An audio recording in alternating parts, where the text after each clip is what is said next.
Welcome to Poorni's kitchen. வாங்க friends, வீடியோக்குள்ளே போகலாம். மறக்காமல் சேனலை லைக் பண்ணுங்கள், ஷேர் பண்ணுங்கள், சப்ஸ்கிரைப் பண்ணுங்கள்.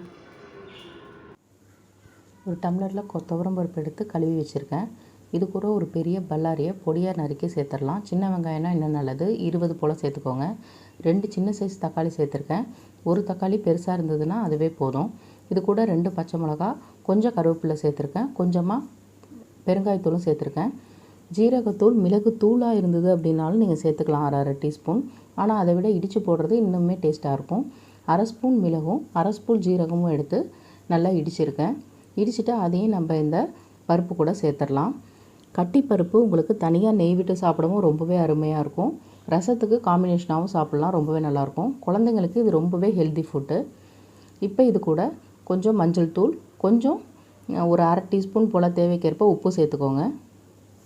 கட்டி பருப்பு அப்படின்றதுனால இது கட்டியாக வரணுன்றதுக்காக தண்ணி கம்மியாக சேர்க்குறோம். இதுவே சப்பாத்தி, தால் இந்த மாதிரி விஷயத்துக்கு சேர்க்கும் போது 2 மடங்காக தண்ணி சேர்த்துக்கோங்க. அது நான் தனியாக இன்னொரு வீடியோ போடுறேன்.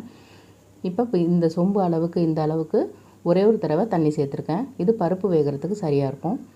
இப்போ குக்கரை மூடி ஒரு 5 விசில் வர அளவுக்கு விட்டுறலாம். 5 விசில் வரட்டும், வெயிட் பண்ணலாம். 5 விசில் வந்துருச்சு. இப்போ குக்கரை எடுத்து ஓப்பன் பண்ணி பார்க்கலாம். பாருங்கள், தண்ணி எல்லாமே கரெக்டாக இருக்குது. அந்த பருப்புக்கு எல்லாமே நல்லா வெந்திருக்கு. இப்போ இது கூட தாளிப்பு சேர்த்துடலாம்.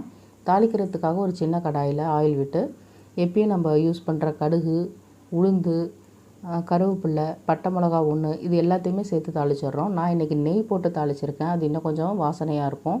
நெய் பிடிக்காதவங்க எந்த ஆயில் வேணாலும் நீங்கள் குக்கிங்க்கு யூஸ் பண்ணுற ஆயில் யூஸ் பண்ணிக்கலாம். நெய் சேர்க்குறது இன்னும் கொஞ்சம் எக்ஸ்ட்ரா ஃப்ளேவர் நல்லாயிருக்கும். இப்போ நம்ம தாளிச்சிடலாம். இந்த பருப்பு செய்கிறதுக்கு நமக்கு அதிகபட்சம் 15 மினிட்ஸ் தாங்க ஆகும். ரொம்பவே ஈஸி. இப்போ இந்த தாளிப்பை குக்கரில் இருக்க பருப்பு கூட சேர்த்துடலாம். நம்ம குக்கரில் வேக வச்சுருக்கோம் அப்படின்றதுனால மத்து வச்செல்லாம் கிடைய வேண்டிய அவசியம் இல்லை. கரண்டியை வச்சு நீங்கள் நார்மலாக கிண்டி விட்டாலே போதும். அது நல்லாவே மசிஞ்சிருக்கும். கொஞ்சம் கொத்தமல்லி தழையும் சேர்த்துக்கிறோம். பாருங்கள் எவ்வளோ கெட்டியாக அருமையாக வந்திருக்கு அப்படின்னு. செஞ்சு பார்த்துட்டு எப்படி இருக்குன்னு கமெண்டில் சொல்லுங்கள். தேங்க்யூ.